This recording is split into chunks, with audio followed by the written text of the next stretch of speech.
This is a game that was so damned exciting to me.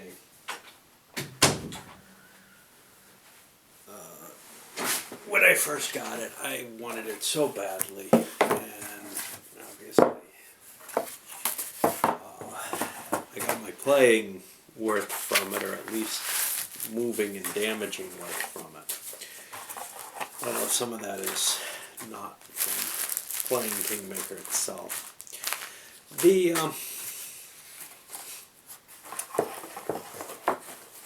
subject matter, fantastic. Something terribly interesting, and especially in the English-speaking world, but there wasn't a lot out there when it came out having anything to do with, well, when it came out especially, but when I got it, having anything to do with medieval stuff. Certainly nothing I had access to. You could find fantasy stuff, but here you had this multiplayer power politics type game with a real focus, on the backstabbing, the treachery, the randomness, the excitement. All set in a really, really exciting era for me. However, I don't think this game ever really delivered what you want, or what I wanted. I set it up, and it's always the same experience. It's really exciting when you first set it up. You start drawing your leaders, you start trying to come up with plans, you cut deals, and then it kind of enters this stasis period. And then it stays in that stasis period. Now, like I alluded in the last video, I don't know if I've ever played this in 4 players or less. It may be a decent game in 4 players. The randomness would go down. The degree of deal cutting would also go down, though. If you've only got 4 players, chances are it's going to be either 2-on-2 or 3-on-1 type situations. And very quickly, I think those will devolve into something. You're not going to have that balance of power element in the game. So the randomness that is inherent in the game is necessary to break up that balance of power. But I'm not sure you would really have that balance of power coming together so much without so many players. So there, kind of the randomness might begin to feel like a negative still in terms of kind of the kind of play you want to have happen. You kind of want your deals and your plans to at least have a decent chance of going through. They really don't here. It's, especially in a lot of players, it's just kind of a, oh look, did somebody fall near me that I can kill and get this turn? And his child will of course join me. Well, so as a game in its stated maximum size or anywhere near that, I think it becomes this horrible, horrible experience where it's really kind of exciting and neat when you first look at it. The component quality for the era was very good, except for the one thing, which is the tiny spaces on the map. And the original game had a bigger map. Also trying to figure out what is actually connected to what, with these irregular shapes splattered about without like kind of area shaping. It can be kind of troublesome there too. But beyond those things, I think component-wise, this was, a really, really awesome game at its time, right?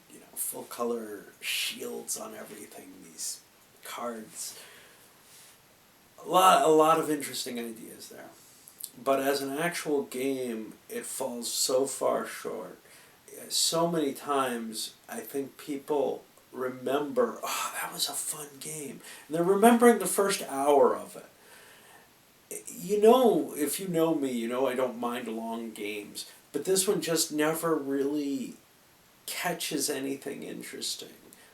In some ways, I would say Empires of the Middle Ages probably faces the same kind of criticism. Lots of randomness, and it can go on a long, long time for the Grand Campaign game. However, for the shorter scenarios, an 8-hour game of Empires of the Middle Ages feels like it flows. This doesn't. It feels like you're a ball in a pinball game. It doesn't even feel like you can rationally try to do things. You just get bopped about and react. And yes, there's a lot of randomness in Empires of the Middle Ages, but it's tempered by the way the system works, and that tempering gets in the way when you play the Grand Campaign. There's no question. Okay, so great. Maybe it's a lousy game, but what about the history? Because to some extent, I don't really feel like I have a good historical grasp of the War of the Roses from this game back in the time when I had very little knowledge of it, except not much more than it's given in the fairly detailed historical background on it. But as I learned more and more, this became less and less believable. Not in the sense of, Percy shouldn't be 100. Obviously there's a certain level of abstraction to that. I'm talking about sort of this, and it's a very high level abstracted game, and I wouldn't call it a war game at all, at the level that it's at. But given that abstraction still, it's not giving the feel of the War of the Roses.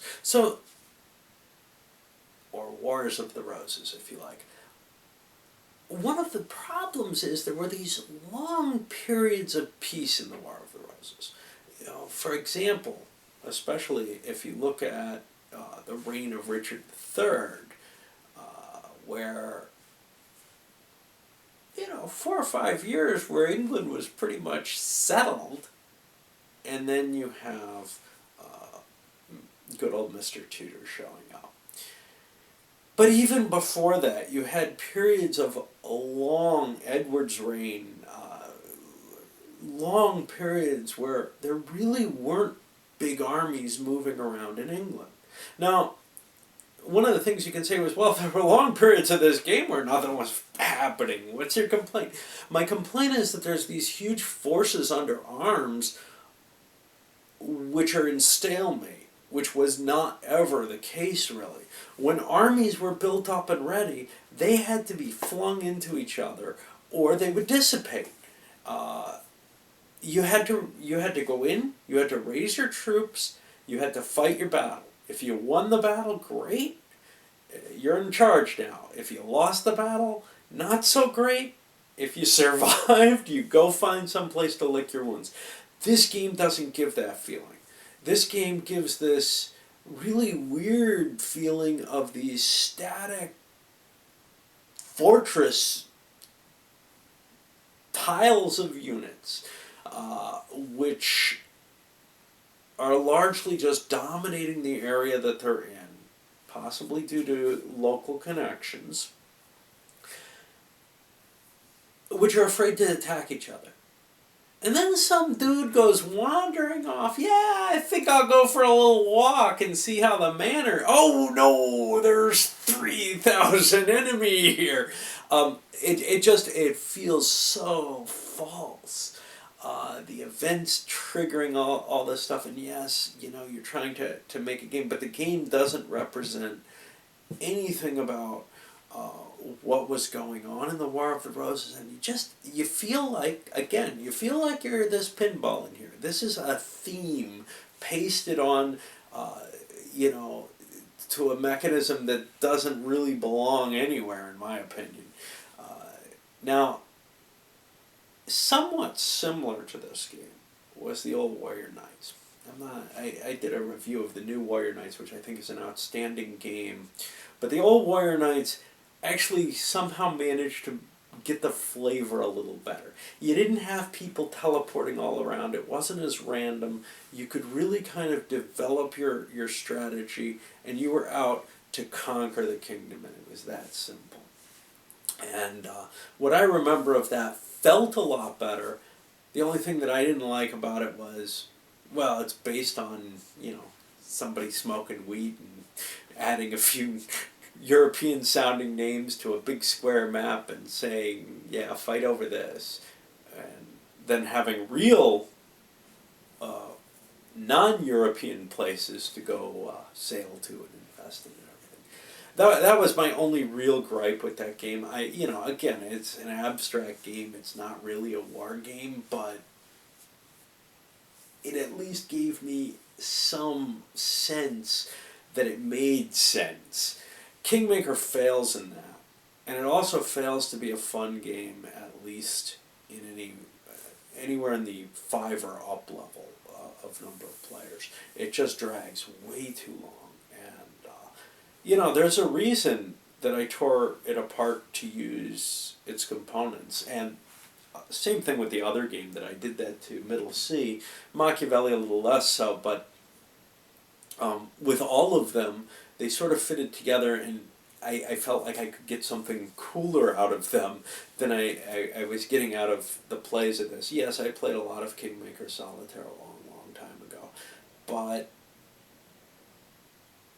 I guess what dragged me back to it each time was, I should love this game. What's wrong with it? Well, now I know what's wrong with it. It isn't a good game, and it isn't giving me any kind of real grasp of the actual occurrences of what's going on. Maybe the basic game is a better game. Maybe in less players it plays out a little bit more interestingly. But to me, what was kind of most exciting about this was the Parliament. And actually that was another thing that I thought Warrior Knights did very well, was allowing you to make up your own laws in it. I like games that allow for that. But this didn't really have laws in it.